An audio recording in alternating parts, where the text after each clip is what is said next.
Estamos listos para arrancar y la editorial del día de hoy, Rosales, es una editorial que nos trae un montón de vericuetos.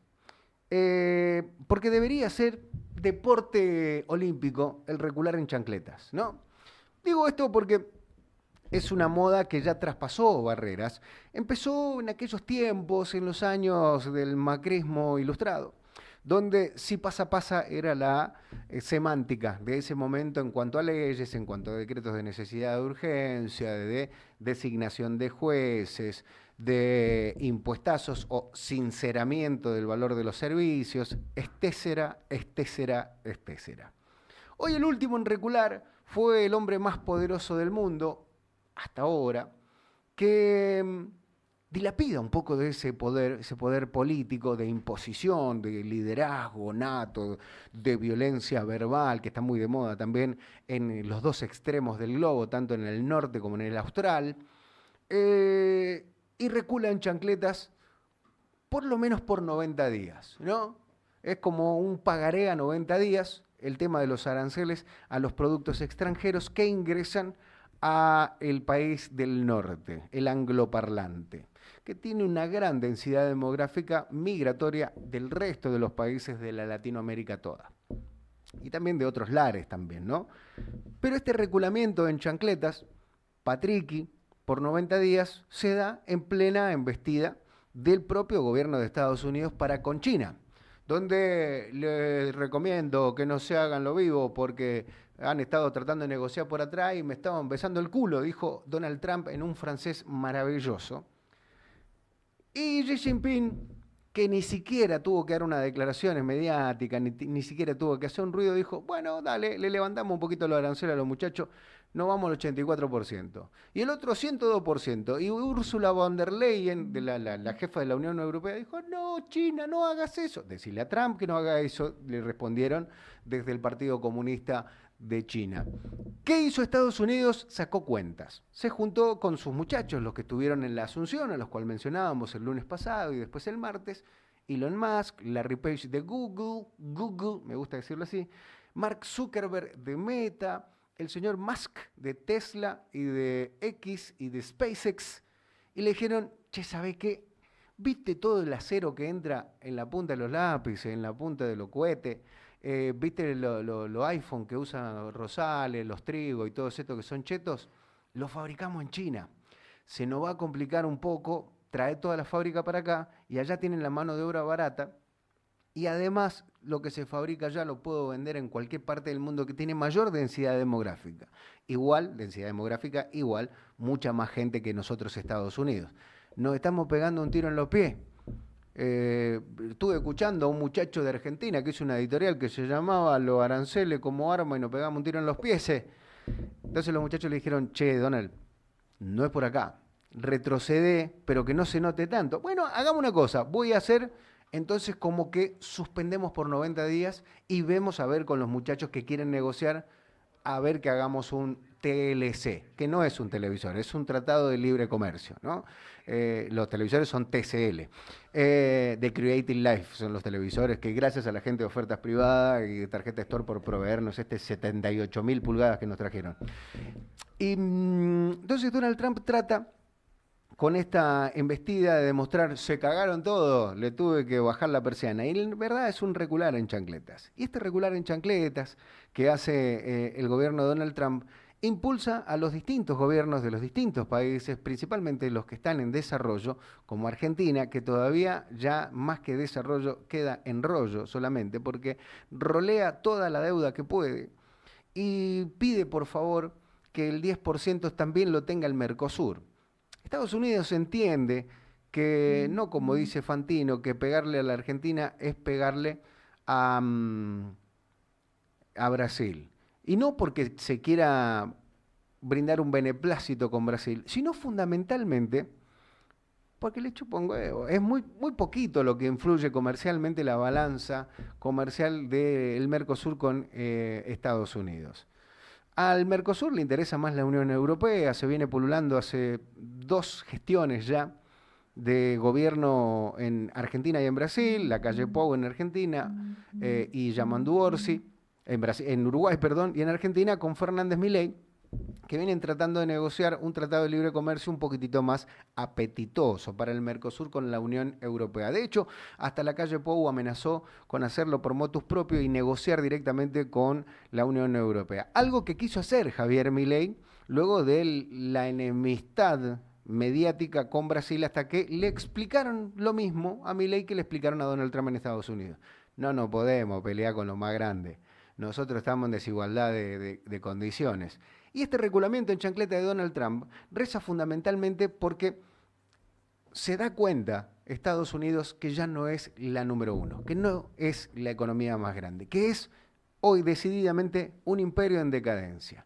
Porque en el ámbito bélico no es el más poderoso, China lo supera, Rusia está por ahí, Norcorea está muy cercano, hasta Irán tiene bombas atómicas con las que amenazó a Estados Unidos en su momento, y los BRICS hoy tienen una fundamentación demográfica muchísimo mayor a la que ostenta el Fondo Monetario Internacional incluido.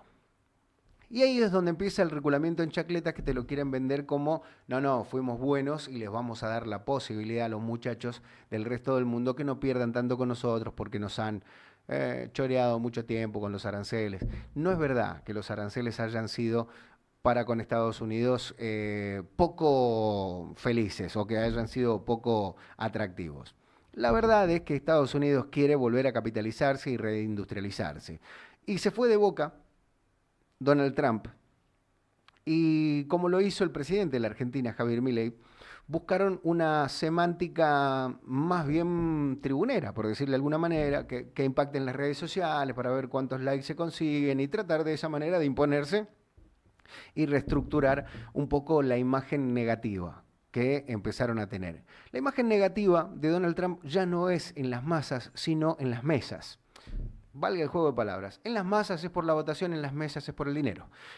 Y los principales empresarios de Estados Unidos vieron que perdieron significativamente el poder económico bursátil, el valor bursátil de cada una de sus empresas. Para muestra un botón, Tesla perdió el 50% en 3 días de su valor bursátil. Hoy recuperó un 9, un 11, un 13. Las bolsas del mundo también recuperaron, pero lo ven como un éxito a la presión recíproca o a la devolución de gentilezas que hicieron los distintos países y también la Unión Europea, que conglomera a varios países, para con Estados Unidos. Principalmente quien gana de todo esto es China. Y gana también Venezuela, la OPEP Plus, la OPEP más, ganó un gran territorio, se empieza a recuperar nuevamente el petróleo y los que ganan son los Emiratos Árabes Unidos, Arabia Saudita, Venezuela y también los países productores de petróleo como nosotros, Argentina, que por añadidura nos acomodamos un poquito. Ahora, ¿qué pasa con esto, con esta desvalorización que tuvieron las distintas monedas respecto del dólar para aplacar un poco la suba de los aranceles? Hace que todo lo que tenga, por ejemplo, Argentina en yuanes, sea menos. Hoy sin los yuanes estaríamos en 9.800 millones de dólares de reservas, sin el swap y los yuanes chinos por este intercambio de monedas. Pero la realidad hoy para la Argentina es bastante más adversa. ¿Va a recuperar un poco del terreno perdido por la imposición de aranceles globales? Sí. Un poco en cuanto a petróleo, un poco en cuanto a los commodities, soja y demás. Pero pierde mucho en función de la presión que emitirá el globo, comercialmente hablando, la Organización Mundial de Comercio, el Fondo Monetario Internacional, el Banco Interamericano de Desarrollo, el Banco Mundial, etcétera, etcétera, etcétera, o como me gusta decir, etcétera, porque la presión va a ser por la devaluación del peso respecto del dólar. Habiendo devaluado Brasil antes de ayer un 4%, habiendo devaluado ayer China un 0,4%, le impone a la Argentina una necesidad irrefrenable de tener que devaluar. Podría haber usado el gobierno de Javier Milei esa mecánica global de decir, bueno, todos devaluaron para defenderse, nosotros tuvimos que devaluarnos por un contexto internacional y zafar políticamente de eso, eligió no hacerlo. Siguió con el crawling peg del 1% mensual con una inflación que va a llegar al 3,2% por las apreciaciones de muchos. Algunos dicen 2,7%, pero que va a ser mayor al mes anterior, eso seguro. Esto que va a generar que tengan que haber paritarias homologadas mucho mayor al 1% que exige el gobierno para que no haya inflación. Que se cae a pedazos esta semántica chota y mentirosa de que las paritarias generan inflación y que la emisión genera inflación también, que solamente es una cuestión de emisión. Hay muchos factores, es multifactorial la inflación en la Argentina, pero lo que sí genera inflación es la devaluación. Eso es irrefrenable. Pero también la construcción de un dólar paralelo que va por otra vía para la adquisición de productos, de servicios, de materia prima para cristalizar la producción nacional en industrias principalmente. Y la industria argentina hoy está muy calamitosamente, muy vulnerable. No hay consumo interno. ¿Por qué? Porque no hay paritarias que sean mayores al 1% homologadas por la Nación y hoy se está enfrentando a un paro nacional, el tercero ya en su gobierno en un año y medio. ¿Y esto qué hace? Hace debilitar políticamente a Javier Milei. Lo que otrora lo ponía como una víctima del mal sindicalismo, de los negros gordos con barba que le paran y le ponen palos en la rueda a las grandes ideas de la libertad y de las fuerzas del cielo. Hoy se lo vio ayer errático al presidente Javier Milei en su alocución en Paraguay. Leía mal, se trababa demasiado, decía cosas como el sueldo en vez del suelo. Y hasta el propio entorno del presidente se empezó a preocupar por la estabilidad emocional del presidente, por fuentes que hemos consultado y algo que ha pasado que no lo podemos decir porque no tenemos la veracidad. Solamente tenemos los rumores, el radio pasillo y algunos dichos que nos dicen que hay una preocupación considerable por parte del entorno, del entorno más certero, más cercano, más de hierro, más pequeñito, de la mesita redonda, que es una mesita ratona, la del presidente Milei, donde caben 3 personas solamente. Está muy preocupado por la cuestión emocional del presidente, que ojalá se mejore, nosotros le deseamos lo mejor, por supuesto, aquí. Principalmente por las 2 derrotas al hilo que tuvo en senadores y en diputados por el Poder Legislativo, que influye a su Poder Ejecutivo más entrañable, más connivente, si se quiere, ya que cayeron los 2 pliegos de sus jueces en el Senado, en la Cámara Alta y en la Cámara Baja tuvo el vizcachazo de la comisión investigadora. Y la comisión investigadora me dicen y me comentaban esta mañana que las pruebas son muy fuertes, muy anchas y muy largas, las pruebas que hay respecto del involucramiento del círculo de hierro del presidente Milei e incluso del presidente Milei que dio la venia para que se realizaran las promociones, las difusiones y por supuesto que se lograran el tema Libra, el CryptoGate. Y ahí viene el deporte olímpico, el reculamiento en chancletas también por parte del presidente de la Nación y de su entorno. Se está negociando por estos momentos, por estas horas, que la comisión investigadora meta también personajes o personas o legisladores de la Libertad Avanza y del PRO para un poco licuar la cantidad de voces actuantes en ese lugar. Recordemos que Pagano está enemistadísima con Menem. ¿Qué le está pidiendo la oposición por estos momentos? La renuncia de Menem. La renuncia de Menem a la presidencia de la Cámara Baja. ¿Lo va a lograr la oposición? No creo, no creo. Lo que sí creo es que es una muestra de poder. Y mientras tanto van apareciendo las últimas encuestas, que recuerden que las encuestas tienen 60 días de atraso, tienen 30 días para la toma de muestras y 30 días para el análisis y más o menos 2 o 3 días para la publicación. Es decir, lo que está pasando hoy es lo que vio la gente hace 60 días del ámbito público. Por eso las imágenes negativas y positivas de los principales opositores a un potencial gobierno nacional del 27, de Cristina, de Axel y de Javier, son un poco también similares, están más o menos lo mismo. También está medida Patricia Bullrich, que no está del todo enemistada con Mauricio Macri porque vio que perdió un poco de terreno Javier Milei en estos tiempos y ya se sabe de lo capaz que es ella con su cintura política de cambiarse de color yendo desde la JP y de Montoneros a la extrema derecha. Hay un trecho gigantesco, está todo el tránsito, toda la avenida política y ella ya la transitó toda a pie. Y hoy se muestra en el cristal, digo siempre cristal porque me gusta decir que con el cristal con el que se lo mira, en el cristal de la política nacional que los gobernadores dialoguistas le quitaron el apoyo al presidente Milei y por eso se logró el quórum en diputados y por eso se logró la constitución de la comisión investigadora por el CryptoGate. Ahora, ¿qué pasará de cara a lo próximo? Y bueno, hay varias aristas que pueden llegar a hacer que el presidente recule en chancletas. Por ejemplo, lo que me dicen por estos momentos es que la moratoria previsional podría llegar a prorrogarse en los próximos días, como parte de una negociación con los poderes políticos. Ahora, ¿qué hacen los poderes fácticos? ¿Qué están haciendo hoy los poderes fácticos? Los bancos, los comercios internacionales, las principales exportadoras, hoy están muy descontentos. ¿Por qué? Por el pisamiento del dólar, la no liberación del cepo, la intrusión del préstamo del Fondo Monetario Internacional para fortalecer reservas cuando se iba a dinamitar el Banco Central. Ahora, ¿cuánto nos presta el Fondo Monetario? 20.000 millones de dólares. ¿Cuánto se va a desembolsar? Aproximadamente 8.000 millones de dólares. ¿Cuánto tenemos que pagar desde aquí hasta 2028 al Fondo Monetario Internacional, que son estos 48 meses de este nuevo programa?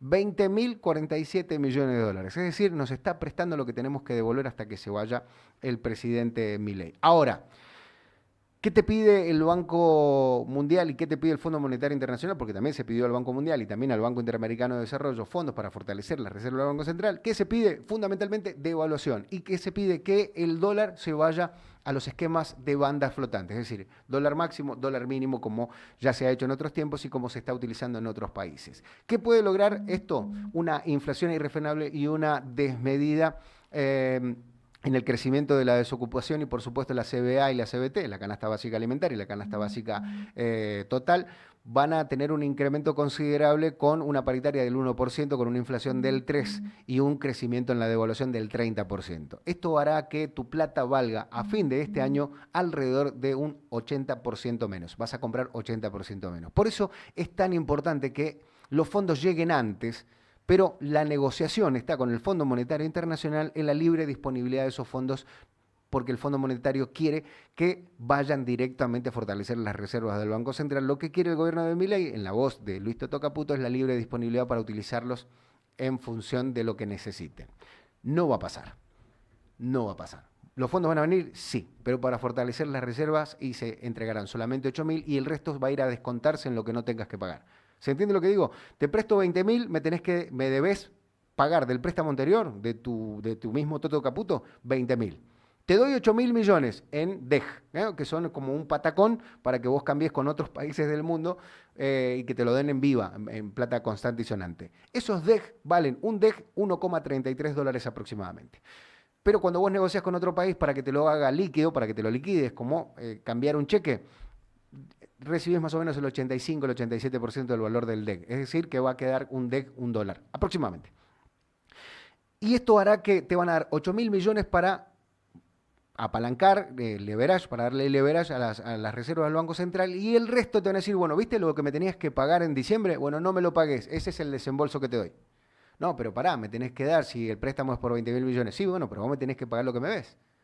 Este año debemos 3.400, el año que viene 6.800 y el último año de Milei 8.800 millones de dólares tenemos que pagar al Fondo Monetario Internacional. Saca la cuenta, son 20.000 millones. Y esto va a hacer que fundamentalmente no le entre más plata al gobierno nacional, simplemente le van a entrar los 8.000 millones para fortalecer las reservas y el resto es no me pagues lo que me debes, pero me debes 20.000 millones.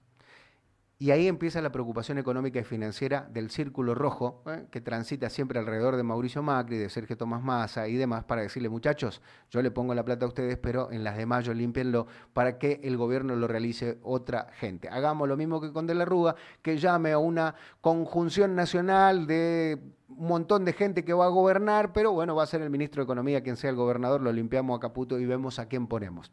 Esto puede pasar. ¿Qué fue lo que pasó en el 2001? En realidad en el 2001, donde iban a ser un montón de personas, un gobierno de conglomeración nacional, de concentración de fuerzas políticas para gobernar, ayudándolo a la alianza de la Rúa, y le dijeron, no, ¿sabe qué? Va a tener que renunciar, decirle a Caballo que se vaya. Esto es lo que puede pasar. ¿Pasará? No lo sabemos. Vamos a ver cuál es el poder de negociación y el poder de respaldo que tiene por parte de Estados Unidos el presidente Javier Milei, que con esta reculada en chancletas que tuvo que tener Donald Trump, y a esto me remito para cerrar esta editorial, es que ya no tiene el mismo poder de fuego ni el mismo poder político que creía tener el gobierno de los Estados Unidos. Lo mismo le pasa al gobierno de Javier Milei, obviamente de cabotaje, porque hoy solamente puede volar a la altura del suelo. Y esto le va a traer grandes preocupaciones, porque cuando uno recula en chancleta, lo que puede hacer es tropezar. Y si se cae para atrás, el golpe puede ser que te puedes asestar en la nuca o en la mollera, puede ser un golpe fatal. Que ojalá no pase y dentro de la institucionalidad y la democracia todo se cristalice en una realidad en la cual el poder lo tenga el pueblo nuevamente, no solo una persona que casi desbanca a todo el globo, no solo una persona que deja sumida en una necesidad constante y con un tercer paro general a 48 millones de personas que solamente quisimos buscar un cambio, porque estábamos mal pero queríamos estar mejor. Y hoy estamos mal, pero queremos volver a estar al mal que estábamos antes. No hay mal que por bien no venga, no hay mal que dure 100 años, ni argentino que se lo banque. Bienvenidos en Son de Paz. Hasta las 13 nos hacemos compañía.